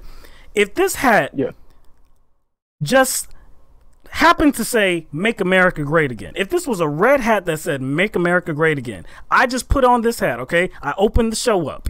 I didn't tell anybody, yo, I got something for you on the next show, just be prepared for that, man. I got something funny, I didn't prepare anybody for it. I just wore the hat, "Make America Great Again." We conducted the show just like we always do. Nothing changed. I didn't even address it or anything like that. Maybe I said some things like MAGA, maybe I said some things that was like Trumpian, right? But I never really addressed that. I never said psych. I never said I was joking or anything like that. Now, if somebody was to criticize me for that, they would have ample reasoning to do so. And I would be like, yeah, because that's totally unlike anything that we have ever done. Like, why would you do that, Will? That's completely, I guess, opposite of what your message is. So that's why we had a problem with what Jimmy Dore did. It was like he was creating a situation. Why are you saying that like he's purposely making things further his, I guess, agenda or whatever you would say? I don't think we explicitly said that. I don't think we explicitly said he was making false claims to like further his agenda. But no, I don't think we said it all that. Depends on what you mean by agenda. If you're talking about his agenda as a human being, agenda is not the best word, but I mean maybe his. I'm trying to think of a good word, but his channel, his platform, his message, or you know what I'm. Yeah. Well, we all have agendas as human beings, and I do think sometimes our human agendas, meaning our feelings and how we get caught up in them, may get in the way of our political commentary. So if you're talking about agenda in that way, yes, it did further his agenda. But I mean, no, that's cool, and I don't really take offense to that because again, everybody means something different when they say agenda, but like we have an agenda too. But what I'm saying is like when I brought up the situation with him and Michael Brooks, that was his kind of human emotional being a hurt agenda kind of he was allowing that to kind of drive his response to Michael Brooks. That was an example of that. Maybe you guys feel like Jimmy has a platform. People really feel in Jimmy, and you don't want his wrong messages to get out there with holding him accountable. No, I completely understand that if that's the case. But yeah, well, that's what we said. Say something that I believe wasn't true the way you said it. That's what we said though. Like, we actually said that. We actually said that on the video, that like we understand like the trust that he is engineer. I mean, like the trust that he has, especially within the progressive community, right? So we don't want the wrong message being pushed by anybody. Like it doesn't matter who it is, but if it's the wrong message, we don't want that to get out. And we understand that he has a lot of influence. So if he's saying something wrong, then he needs to be checked on that. And that's exactly why we made that video. And I definitely think Jimmy should come out. If he's not aware of this, maybe he's not. But if he's not aware of this, any type of, I mean, I feel like you and Jimmy should get together, honestly, for a minute or something. I mean, I really feel that way. We would. Yeah, we would. We would. Like, you think that like, yeah, we would have no problem with that, too. And guess what? If it ever happened, if we were ever to meet Jimmy, and we were in a situation where we were doing if he's aware that there's any kind of misunderstanding, he doesn't clear it up. I do have a little bit of an issue with that. I mean, I'm with you on that. Okay, so we have kind of just surrounded this commentary just on this incident. I know you said you weren't familiar with like the YouTube incident, right?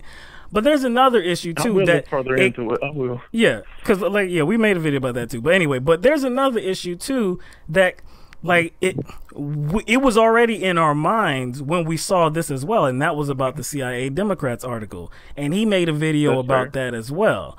So upon learning that he made a video about some article that appeared on WSWS.org. WSW. It was like the World Socialist website, right? And it was about CIA Democrats, and supposedly it had listed 57 Democrats that were running for office, and that had CIA passed. Well, because of the headline, of course, they had CIA passed, but then if you read into the article, it said, they have either CIA passed or intelligence passed. And if you actually read the information about the short bios about the candidates, all, by the way, that was gathered by the individual candidate's website. This was no no proprietary information. He conducted an actual study or something like that. He did any kind of real research. He just looked on these different campaign websites. But many of these candidates did not even have intelligence backgrounds. Many of them were just in the military, they were helicopter pilots, or they were Marines. So Navy SEALs. And what the problem we had with it was this was a very long video about this, and he highlighted things.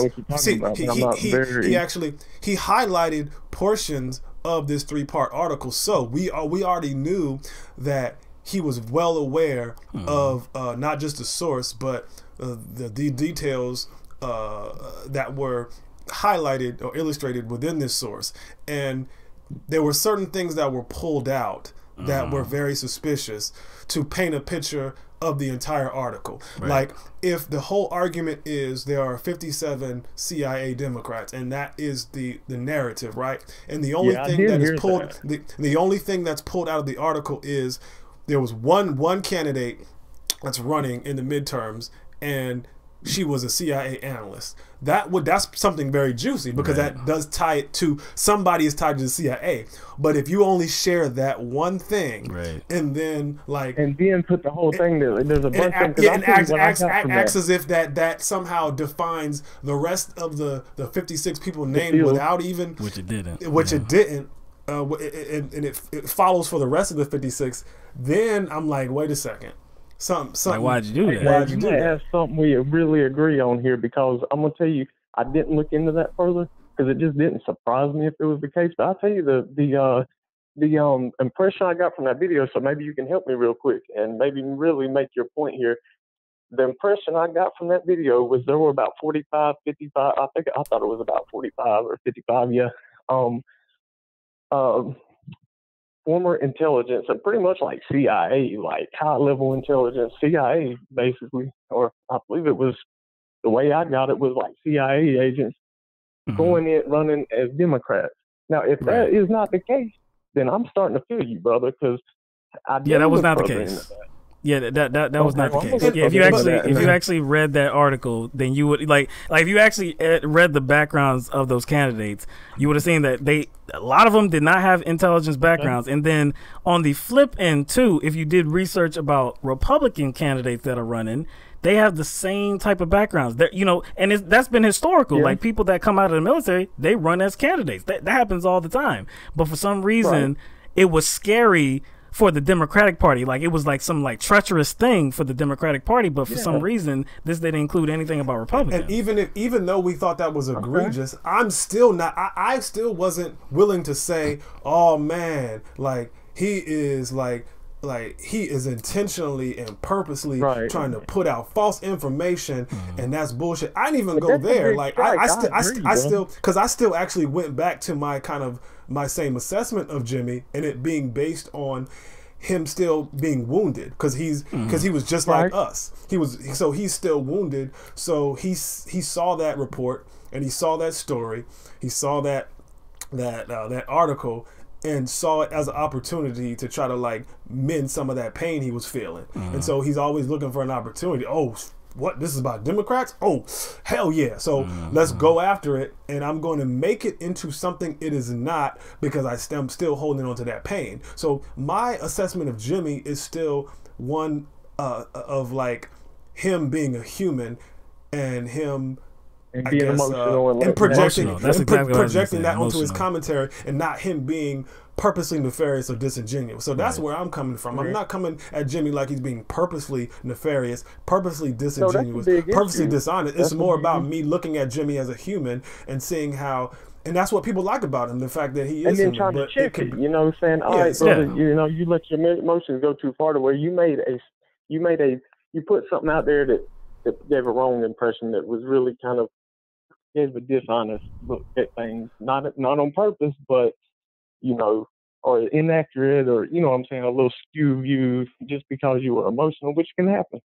And Jimmy's big. Jimmy's big now, so he is not. We have to understand that Jimmy is not going over all the clips that we see in his video. He is not going over all the statements that were made by so-and-so, whoever they're covering. He is not going over all that. He is not going over all the sources that were gathered for him. So that comes into play too. We have to understand that Jimmy's big now, so he actually doesn't have time to do all that. You know what I'm saying? So there's probably a lot of instances where there are a lot of things that are given to him. So I'm acknowledging that too. It's like, here, Jimmy, this is what we found. So we got this clip, we got this screenshot, and we're gonna play this clip and this clip. And so he's reacting on that too.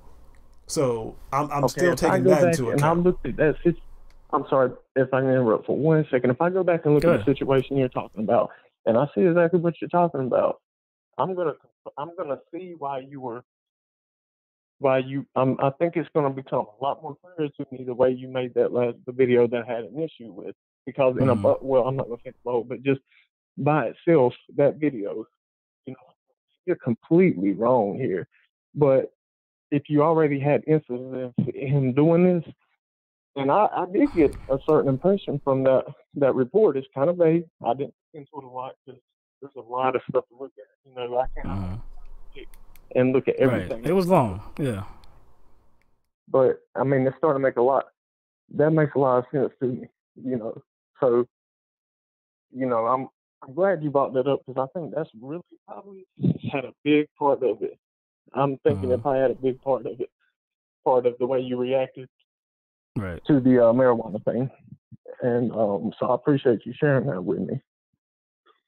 So I can understand, because I want to understand, you know, I didn't, because the way I was looking, I was like, man, are these guys like, you know, one of these that put out the right thing 99 or 95% of the time, but they got somebody paying them to go in somebody. You know, I mean, because you can't, I mean, it looks like that with some of these guys, you know, some of them it is that, you know, especially in the mainstream. But if we were being paid, it would be a lot different up in here. You would not be if we were getting paid. If we were getting paid, Will would not be using a T-shirt and a football to hold up his tablet so he can see it during the show. His mug is out at me right now, man. Yo, what you talking about? I'm using my platform is a stack of books to hold my tablet on. So I'm out myself too. Okay. Yeah, man. That's all. That was my biggest concern. But now that you're pointing out this other thing, yeah. You know, I thought, hey man, I'm not like Jimmy Westbrook. Nobody Westbrook. He's not even. You know, I'm down with honestly the thinking of Peter Joseph and the Zeitgeist movement. So I don't label myself. And there's really labels out here like social or, you know, not Democrat or Republican, but you know, but you know, I see little steps making big difference. So if I see somebody like Richard Wolff, Professor Wolff, or Jimmy Dore, or Abby Martin, you know, those folks who maybe don't take it as far as I'd like to see, but they're definitely really close on the right track, then I'm down with that. But you know, you just have to be careful out here because, you know, you see it all the time. I mean, look at Sam Cedar. Like, corrupt, man. You know they're corrupt. They act like they're progressive. They're close. And, you know, I think it's dangerous. So, you know, there's a lot of well-intentioned people that can get fooled because of, you know, you speak a progressive language, but then you don't get that really just, you know, corrupt the whole message, the whole thing. So, you know, I thought, man, why are they going? It just looked at me for a minute. I'm like, man, these guys are just going after Jimmy, and like he's real, you know. So, I see your point now. There's definitely conversation because it was really bothering. Because I thought you guys seemed really straight up, you know. So, I appreciate the conversation. Well, we appreciate you being straight up with us, and like I said, you know, appreciate you approaching it diplomatically. So we responded in kind. Exactly, calling in and trying to, you know, and actually talking with us about it, man. Yeah, it's like saying, appreciate like, that. I don't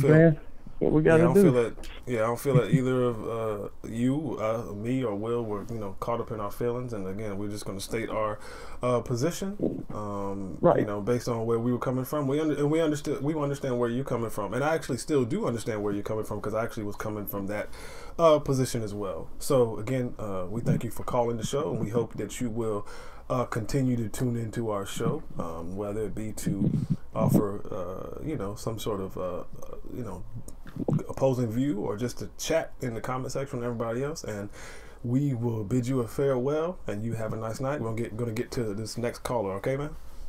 Yes, sir. Thank you very much. Have a good night. All right, man. You too. All right, man. You too, man.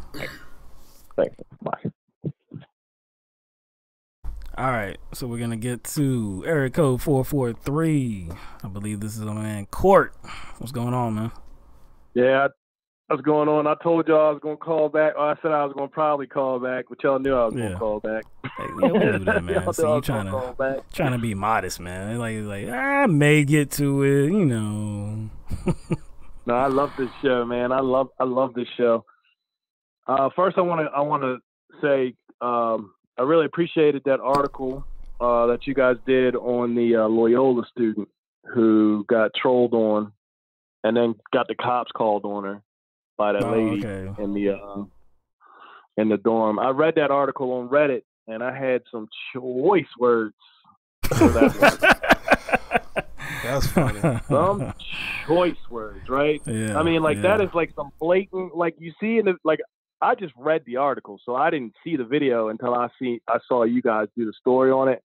But the way she sat there in that room, you know, man, that's what people mean by a punchable face, right? Like when you sit there and you talk to somebody like, I'm going to call the cops on you because I can, right? Like, this is why black people get shot for no reason. Yeah, you know what I mean? Like, this is why, because like people like this, they know they have this power. They know they have this power, so they come in and they see somebody and they want to flex their muscle. Because all humans are like that, right? Everybody wants to be on the top of the pile, and everybody wants to have that. Everybody wants to have that feeling of at any time I could control a situation, or I could even manufacture a situation if I wanted to. And that's what that shit comes down to. You know what I wonder? I wonder why the cops didn't arrest her. Didn't arrest that woman. I mean, think about it. She made a false report. She endangered student safety, right? And she endangered student safety, and it was a bullshit call. She wasted their time. Completely. Why? See, this is like when I talk to people and they tell me, "Oh, you're just crazy. The cops, you know, they have a job to do and this and that and the other thing." I'm like, well, you know, if I call the police on somebody because they're white and they're sleeping somewhere, right? And I'm like, you know, the cops come by and that person belongs in that dorm or that building or wherever, I'm probably going to get arrested. I'm probably going to get arrested. You know what I mean? I mean, making a false report, starting trouble, might have caused somebody to get hurt. I'm probably going to get arrested. But with her, it's like, no, we're not even going to talk to her. But they did scrutinize the student. They scrutinized her, right? For like 15 or 20 minutes, they scrutinized her. I'm like, first off the top, once she gave you that ID, that should have been no problem, ma'am. We're going to go ahead and have a talk with this other lady who called this in. And you say she's done this how many times? Because you know this isn't the first time she did this, right? Like she said that she's called on other people in the stairwell and stuff like that as a problem caller. As a problem caller. Why is she not being dealt with the way the student was dealt with? Why is that? You know, I mean, we all know why, but it's a joke. It's a joke, man. I also like the story that you guys did on the one lady though that tried to say the cop was intimidating her. I don't really have too much respect. I don't really have too much respect for that lady either because, you know, it's dangerous out here, man. It's dangerous out here, and you can't cry wolf. You really can't. Exactly. People don't believe you. People don't believe you when you see somebody get shot in the street on CNN, and you go into work the next day and you hear everybody in the office coming up with all kinds of excuses on why it was justified. You cannot cry wolf. You know what I mean? You cannot cry wolf. And that's another one that gets on me too, man. That's another one that gets on me. It's like people who sell out, I can't really forgive that. And people who cry wolf to take advantage of a situation, I kind of put them on the same level. I kind of put them on the same level. For real. You know? And the Iran thing. Iran thing, I didn't realize this until today, but Trump seems to be messing with people's money. Angela Merkel was speaking in front of the EU, and she said that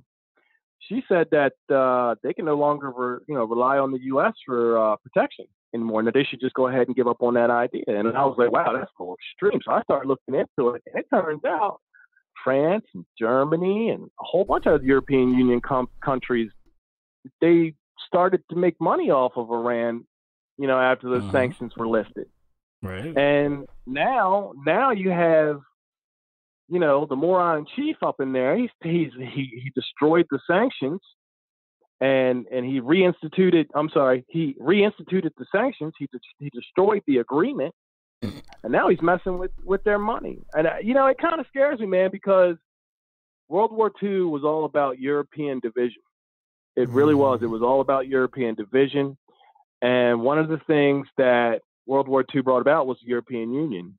And when you see all this right-wing nationalism that went down, especially with the Brexit, and, you know, you have countries like Poland and, you know, all these other countries that are really, they're really starting to show a right-wing nationalist streak. You know, you got Alternative for Deutschland and all this craziness. This is only fodder for these people to use to drive wedges between the European Union. And Putin wants that. Like, that is exactly what Putin wants. He wants his Eastern Bloc back. He wants the Czechoslovakians back. He wants the Chechens back. He wants the Yugoslavians back. He wants the Eastern Bloc back. And what's the best way to divide people? Start taking money out of their mouth. Start taking food out of their mouth. That's the best way to divide people. I mean, it's really, I don't know, man. And then Israel and Iran was getting into it with the rockets being fired back and forth. Yeah, at the Golan Heights. Yeah. And if you guys can answer this question for me, I understand Benjamin Netanyahu was the one who told us back in, you know, I think it was 93, that Iraq had weapons of mass destruction. Yeah, he did. I saw that on I saw a clip of that on C-SPAN. Yeah, he tried to sell that. Dude's problem. I know he's a right-wing nut, but what is that dude's problem? He's up on corruption charges. You'd think he's slow as roll. Explain that. Explain that to me. No, we can't explain that. You trying to get us to do the impossible over here, man. Yeah, I know. Well, I mean, I don't know, the kind of the area that's the center of attention now is what, the Golan Heights, right? Golan Heights. Golan Heights. Well, from what I remember, from what I know, the little bit that I know, the Syria, because this is connected to Iran. I think Syria lost that piece of land in like 1967 after the 6 Days War. Or 6 weeks war? Do you remember what that is? 6 days. Court? It's 6 days war. It's 6 days war. 6 days war. So they lost it, and then I think late 70s, Syria tried to get it back and lost. They suffered like casualties, and then like somewhere in like the 1990s, maybe late, I think the prime minister of Israel at the time, I think that they were searching for some sort of like resolution, and they were going to give Syria Golan Heights back. But then I forgot his name. It was like something Barak, Hudar Barak, I think, the prime minister at the time. And but he was kind of in the midst of some sort of corruption corruption scandal. He had to step down. And then Netanyahu got in there the next year. He made the former prime minister like his defense minister and deputy minister or something like that. And then he took more of a hard line, no compromise approach to Syria, and it was basically no compromise because Syria wanted to go to pre-1967 borders, and basically Netanyahu doesn't want any of that.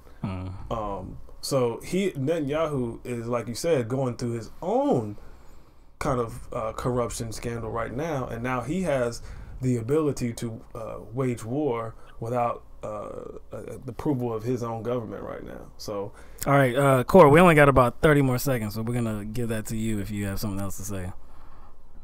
Yeah, man. Just going to say you guys do a great show, and thanks for putting up with me. Y'all have a good night. Appreciate that, Cor, man. Nah, it's not putting up, man. We appreciate you calling in. We appreciate everybody calling in, man. Yeah, we appreciate Will calling in, I believe for the first time, and conversing with us, sharing maybe a different viewpoint, or just seeing what we had to say on the issue. Actually, going back and forth, because when you go at it on social media, or like when you try to espouse different beliefs or try to just defend your position. Yes, oftentimes it doesn't go anywhere because maybe you are misunderstood or just what have you. So I'm glad that Will did call in so that we could clear it up. One thing that I do want to say about what Court was talking about with the Yale incident with Sarah Braish, her, you know, calling the cops on Yoladi. Yeah, I can't remember. I can. Yeah, because I can. See, I just thought of it, and because he was saying why not? What, you know, why wasn't she arrested? You know, that's a false report. That's something that these police officers shouldn't even been here, right? And it brought me back to John Crawford in Cleveland.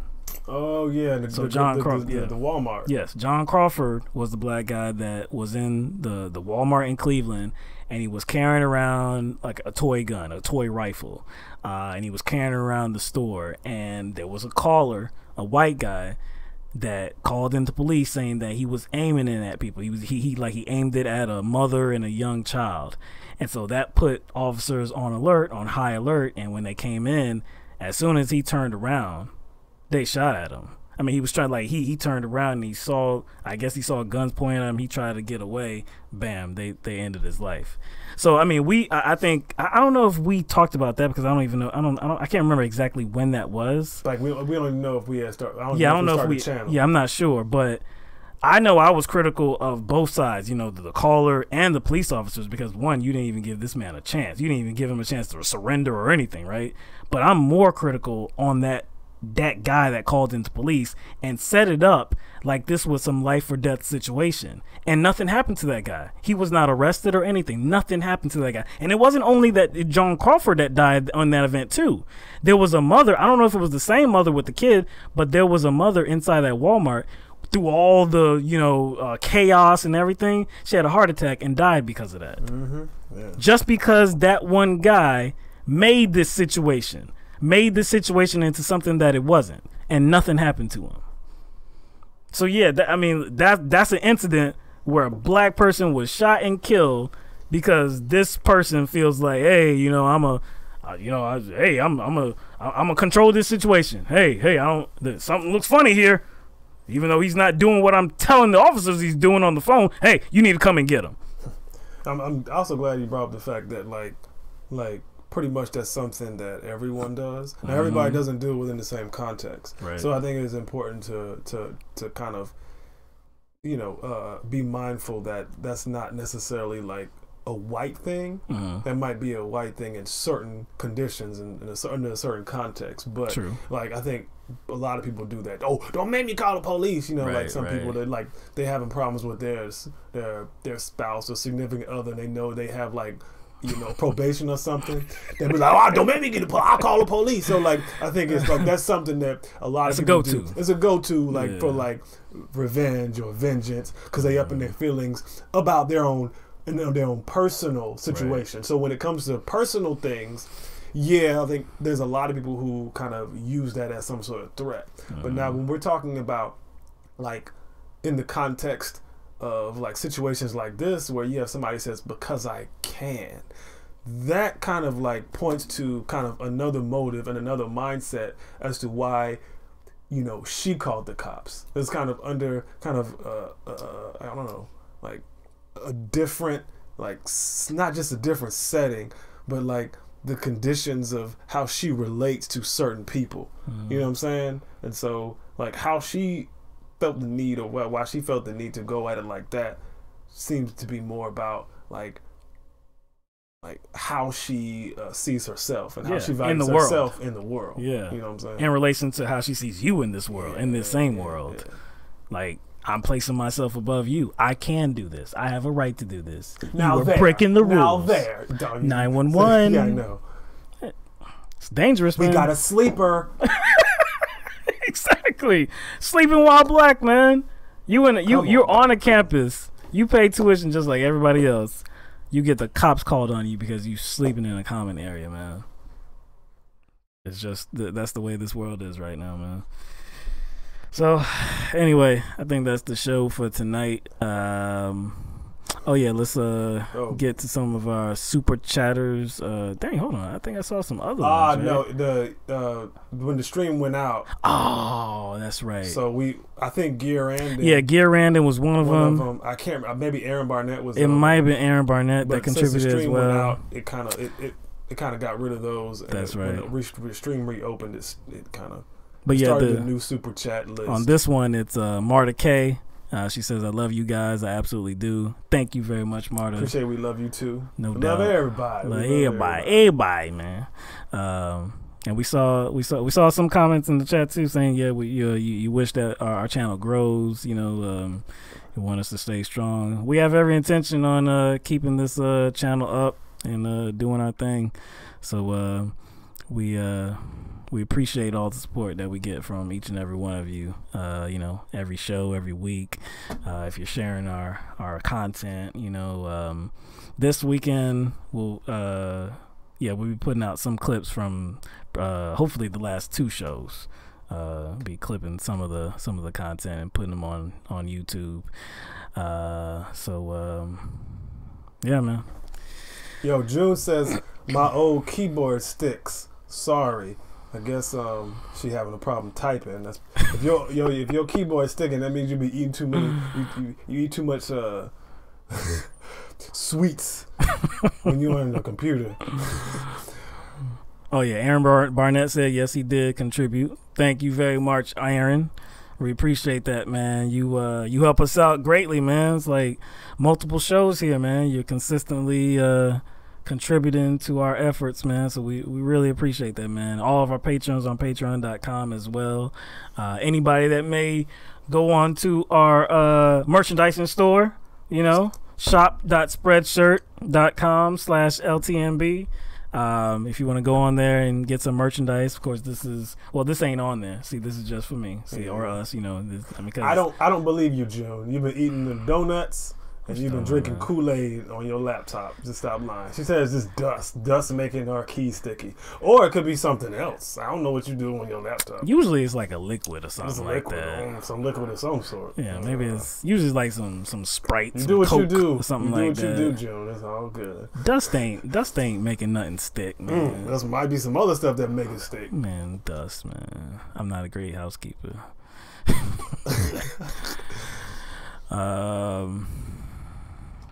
But yeah, man, we up for another long stretch of time. Yes, Corey. A long stretch of time. I mean, since you said it, I mean, I wouldn't. See, I'm ignoring Mike. right now. See, I'm not even totally ignoring. They putting their business out there, talking about their keyboard sticky. I'm just saying, man. She said it might be wine. See, she said it might be. It's hot. See, he's going. Keep going, man. You're just digging yourself a hole. That's all you doing. Oh man. So, anybody any good plans for this weekend? Got anything you doing? Soccer's finally over for. So you ain't got to coach no more. I ain't got to coach no more. You know, have fun though. Have fun coaching. Have fun coaching. I probably because you know the I was you know because I mean it was a co-coaching thing, but I was the assistant coach. But next year or the next season, I'll probably be the head coach because the other guy, his daughter's going to the next level. The next level. So I'll probably. One be thing the head about coach watching kids play sports, man, it's like that's a perfect illustration of the little humans having so much confidence and not having no skills. I love that junk, man. They just have so much confidence and they ain't got no skills, dog. Yeah, man. man. Mad funny. Yeah, it's interesting. It's fun. I think it's funny, man. Yeah, it's fun and it's funny. But just, I mean, like seeing how they have progressed like throughout the whole season. It wasn't a long season, but still seeing like from the beginning into the end. And of course, they still got work to do, of course, but still like at first, a lot of them couldn't even dribble. You know, they just making errors all over the place, and they just consistently got better. You know, and we saw a lot of improvement in their effort and stuff like that. So that was all. You know, that was all meaningful and well spent time. Malicious asked about our thoughts on the Childish Gambino. This is America. You might go back and watch the show on Tuesday. Yeah, Tuesday. We opened up the show on that. It was really in general. We didn't go through all like the symbolism because you can do that yourself online, many different sources. We just kind of gave like an overall take on it. You know what I'm saying? So there was a we don't have the time to do it right now because we're not. I mean, because if we actually talked about this right now, we'd go to probably 11 Yeah, but there is I guess a topic that's going on about. Well, I guess that's being spurred on by Childish Gambino and the video about him really and about a bigger thing because his partner in life is a white woman, I believe, and so the topic kind of going around. Question, like I guess how he uses his platform to express his art and how him being. I guess having a white baby mama may influence how he chooses to express his art, and maybe there might be some limitations. Right. Like if you are with somebody that's non-white, does that influence what you do, and can you actually be pro-black if you do have somebody that's non-white? There may be some imagery you might avoid, I guess, in those, I guess, those artistic expressions. There might be some things you avoid because of that. So we have our opinions about that. We might, depending on what we have going on Tuesday, maybe we could get into that. Because I think it is a worthwhile conversation to have because there are many different ideas on the topic, and some of them are outlandish, some of them are like, true. So maybe we'll get into that, and like I said, I don't think we need to get into the imagery of the video because I think it's pretty much established now what he was trying to portray in that video. I think it's pretty well established. Everybody really got the point, I believe. People that were open to it. Yeah, people that were open to it. Yeah. Other people might say Second Amendment. Yeah, I know. Guns. Yeah. He's propaganda trying to take our guns. I was like, what? That's what you got out of it? Dang. Yeah, no. Like I said, it's pretty self-evident. If you watched it, now you got to watch it a few times though. You can't just watch it one time and think like, because I'll be honest, and I was like, because when you said that after the first time, you were kind of like, oh, hold on, I don't know what's going on. That was my opinion too, and I was thinking like, man, am I the only one? I'm like, everybody's like praising this video, and I saw it once, and I was like, I don't know what's going on here. Then I saw it a few more times, like, okay, you see it. Oh, it's just like a movie. Yeah, you ever like you know, I don't have as much time as I did when I was younger. But me and my sister, well, you know, when you're younger, you can watch things over and over again. Mm-hmm. You know how you are, right? When you're younger, but like we used to do that with movies, and like the more and more we watched it, we would catch things we didn't see the first or second or third time. Mm-hmm. So it's the same. It's the same principle. Yeah, it's actually more difficult because it's so much things going on. And it's a music video, so it's almost like it's harder to see it if you're not looking for it. Like if you know anybody that has not seen it, encourage them to watch it multiple times and actually, you know, after that first time, take a look at the background. Like, you know, take a broader view of what actually is going on, because I know that's probably common for most people. I was seeing analysis about the video after the first time I watched it, or actually even before I watched it, and then when I watched it the first time, I'm like, I didn't get that. I'm like, man, what did I miss here? And then, like I said, when I watched it more times than that, I was like, damn, okay, now I understand. So just encourage people to watch it definitely more than once, more than twice before they actually like express like an opinion about it, you know. But like I said, for the broader conversation we were talking about earlier, maybe we will get into that on Tuesday. Yeah, the secondary conversation right, that was spurred by him getting so much attention, pro-blackness, and you whatever know that means. your background, and I mean, like, I guess who you're with, your environment and stuff like that. So yeah, maybe, I mean, because like I said, that conversation can go a while. So and everybody's circumstances are different. So. But yeah, man, we appreciate everybody being here with us, and we are going to, damn, that was probably pretty loud. But yeah, we're gonna get off of this stream. We'll be back on Tuesday, 7 p.m. Eastern Standard Time. We hope everybody has a good weekend, and we'll see you, man. Yeah, peace out. See you in a few days, man.